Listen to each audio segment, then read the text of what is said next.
Hello बच्चों, let's see the question. So the question says which of the following pair is the chain isomer? So यहाँ पे देखिए हमको चार pair दिए गए हैं ए बी सी डी, चार ऑप्शन में दो दो करके कंपाउंड है। हमको गिवन है कि कौन से पेयर में यानी कौन से दो कंपाउंड एक दूसरे का चेन आइसोमर होगा। तो चलिए सबसे पहले देखते हैं इस क्वेश्चन का की कॉन्सेप्ट क्या है। सो इस क्वेश्चन का की कॉन्सेप्ट है चेन आइसोमर। तो अभी देखिए यहाँ पे जो चेन आइसोमर है उसको हम क्या बोलेंगे या फिर जो कंडीशंस आपके हैं वो क्या क्या होगा। सो कंडीशंस ऑफ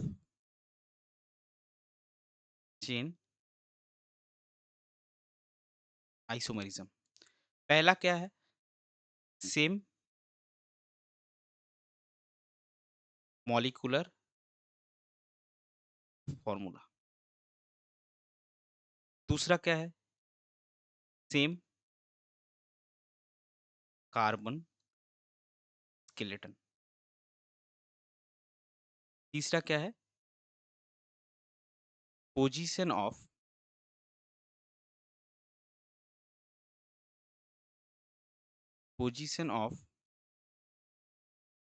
बॉन्डेड एटम्स और elements will be different in isomers. तो देखिए पहला और तीसरा पॉइंट बहुत आसान है कि मॉलिक्यूलर फॉर्मूला सेम होगा और जो आपके सब्स्टिट्यूएंट्स बॉन्डेड एलिमेंट्स या फिर ग्रुप होंगे, बॉन्डेड एलिमेंट्स और ग्रुप्स, बॉन्डेड एटम्स और एलिमेंट्स हमने लिखा है, एटम्स नहीं होगा ये ग्रुप्स होगा, बॉन्डेड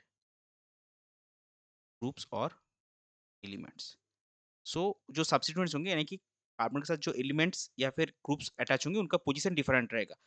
अभी सेम कार्बन स्केलेटन इसका मतलब क्या है? सेम कार्बन स्केलेटन का मतलब है अगर आप 2 स्पीशीज़ में कंपेयर कर रहे हैं तो दोनों अगर स्ट्रेट चेन आपका कंपाउंड है या फिर ओपन चेन कंपाउंड है तो दोनों को ओपन चेन ही रहना पड़ेगा। एक ओपन चेन एक रिंग होगा, इसमें आप कंपैरिज़न नहीं कर सकते चेन आइसोमरिज़्म का। दूसरा क्या है, अगर दोनों रिंग है तो दोनों रिंग ही होना पड़ेगा और दोनों रिंग में नंबर ऑफ कार्बन एटम्स आपका सेम होना पड़ेगा। मतलब आप एक 4 मेंबर रिंग के साथ 4 मेंबर रिंग कंपेयर करेंगे, 5 के साथ 5, 6 के साथ 6 ऐसा। आप एक 4 मेंबर रिंग के साथ एक 6 मेंबर रिंग का number of molecular formula same होने के बाद भी आप एक 4 मेंबर रिंग के साथ 6 मेंबर रिंग का कंपैरिजन नहीं कर सकते।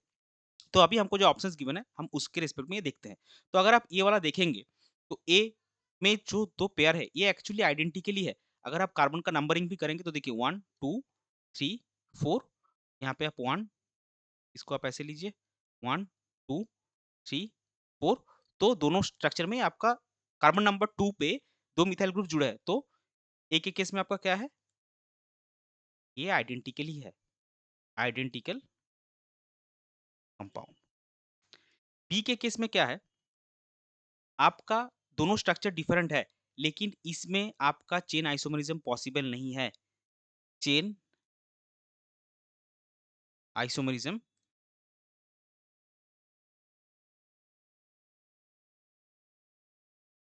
Is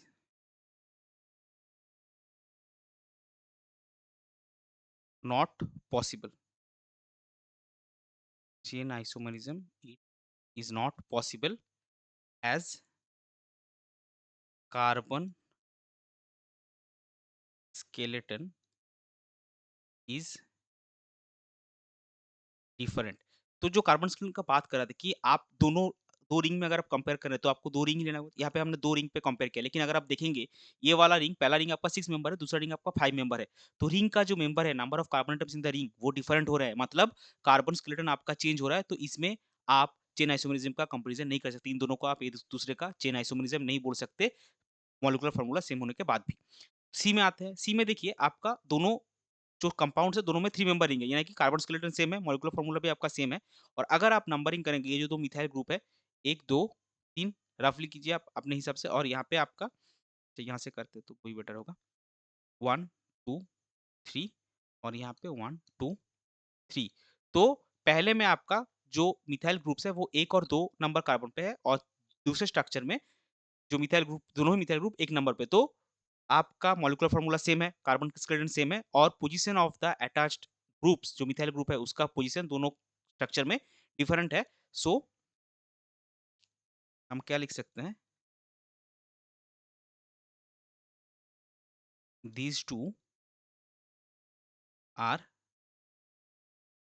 chain isomer of each other. और यहाँ पे अगर आप देखेंगे डी में देखिए आपका जो पहला कंपाउंड है, दूसरा कंपाउंड सेम ही है, दूसरे में पहला कंपाउंड को थोड़ा हिला के लिख दिया। तो इसको हम क्या लिखेंगे? This is identical compound. तो आइडेंटिकल कंपाउंड अगर होगा तो उसमें आइसोमेरिज्म का कोई बात ही नहीं है। से एक ही कंपाउंड है, एक ही कंपाउंड को थोड़ा हिला के लिखा है। तो हमको क्वेश्चन क्या था कि which of the following pair is a chain isomer. तो हमने क्या देखा, ये जो सी वाला आपका पेयर है, ये आपका चेन आइसोमर है। सो इस पर्टिकुलर क्वेश्चन के लिए आपका करेक्ट फाइनल आंसर हो जाएगा option C. I hope you understood it well. Best of luck. Thank you.